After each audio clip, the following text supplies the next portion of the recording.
In a flood of news stories, congratulatory speeches, and irrepressible enthusiasm for the former victories of Soviet science and technology, they went so far as to varnish their own past that they did not notice how they began to tell untruths.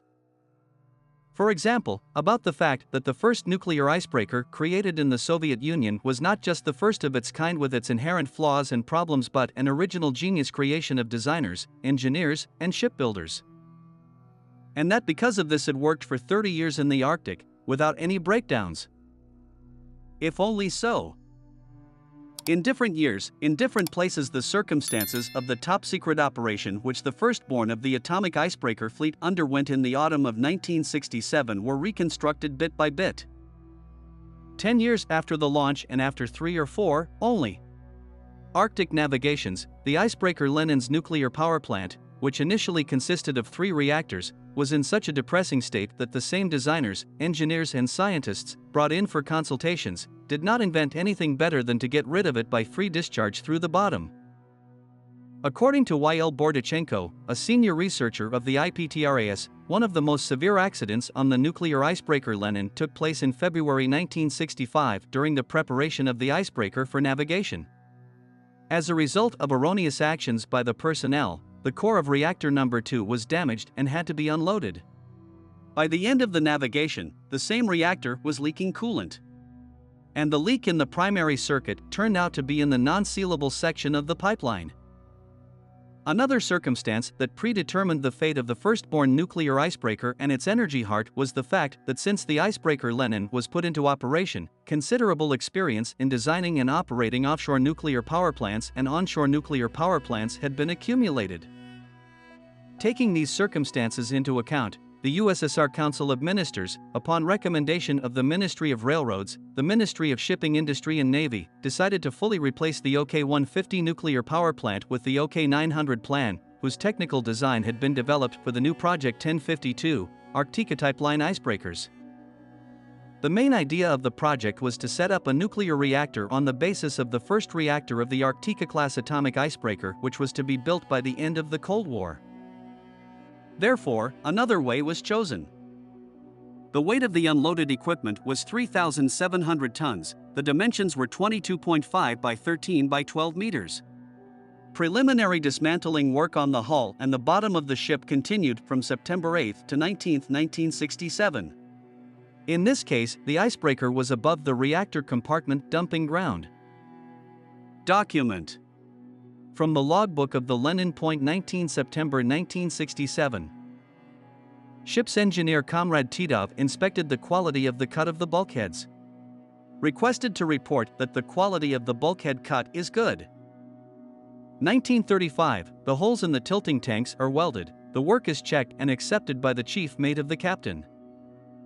2000 hours, we are anchored, left. 7 rope bows in the water. Leps anchored for, with a short, about 25 m, tug on our bow. S/V Altai is anchored on the stern, from which a tugboat is also anchored to our stern. Preparatory work for unloading the compartment is in progress. 2030 detonators are installed in the charges and the fuse power circuits are checked. All people from the central compartment are out, filling the compartment with seawater by gravity. In the captain's remarks column, 22:15. Icebreaker draft 10.5 m Sokolov, 2120, in the crew mess hall, all emergency parties assembled for briefing. 21:30, the briefing is over. 21:40, Leps, Altai, Kaput and Melikov were warned via VHF that from that moment they should keep their vehicles and crews in constant readiness. This moment was preceded by jewelry and unsafe work of diving specialists.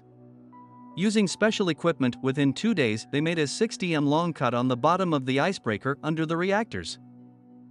Then it was sealed with foam rubber and tarpaulin, which allowed to pump out the water from the central compartment and start cutting bulkheads. Bordachenko, who researched the job, tells us, the middle part of the power longitudinal bulkheads was cut by hand, the lower part by a remote-controlled device.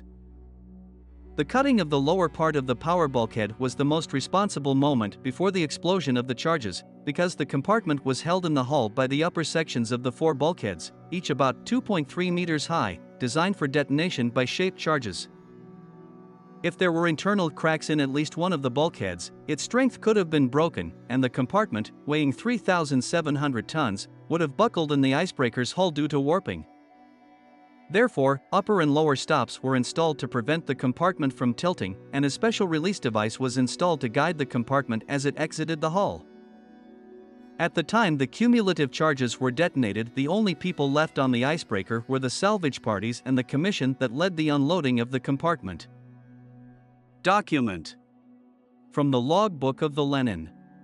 September 19, 1967. 2150, emergency alarm, all emergency parties to take their places. 2205, beginning to select anchor rope. 2210, Altai reported machines and crew ready at all times. Anchor rope selected to 3 bows in water. 2215, water level in center compartment reached 9.0 meters. The bow and stern cleats were blocked, filling the compartment with outside water was stopped. 2222, the captain declared a 5-minute standby. 2227, explosion made. The compartment went into the water. The emergency parties began inspecting their stations. 2250, no roll. Reports were received from all emergency parties that there was no damage to the bulkheads surrounding the central compartment. Canceling the emergency alarm. 2305, tug to lapse.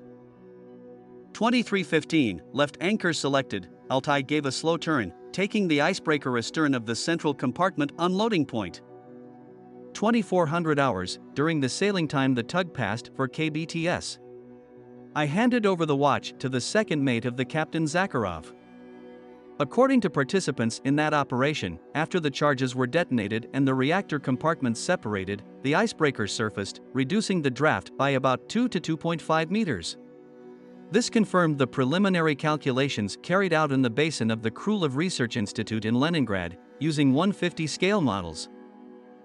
And the action of the cumulative charges was tested in advance at the Dzerzhinsky Military Engineering Academy and at the Central Research Institute of Metallurgy and Welding on natural samples of steel 36 mm thick and on 1:5 scale mock-ups of natural thickness. From Novaya Zemlya, the immobilized icebreaker was towed to Kola Bay with all precautions.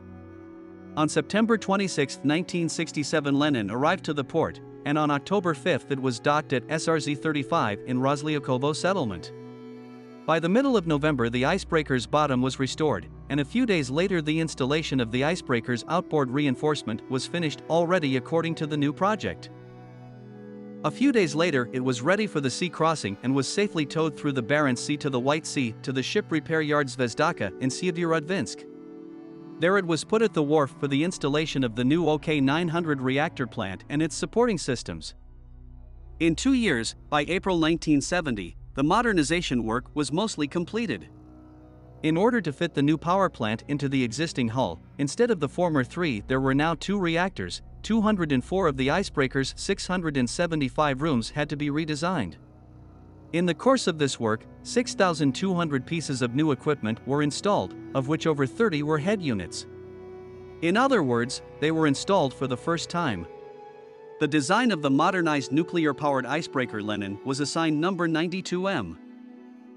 As it was planned, on April 22, 1970, on the 100th anniversary of the leader of the world proletariat, both reactors of the new facility were put into operation. On May 1970, the renewed icebreaker with the energy heart transplanted went to sea for sea trials. A month later the acceptance report was signed, and on June 21 the nuclear icebreaker Lenin again entered service in the Arctic. Subscribe to the channel and share this video with your friends. Give it a thumbs up. Tell us interesting facts you know about the topic of this video. See you in new videos.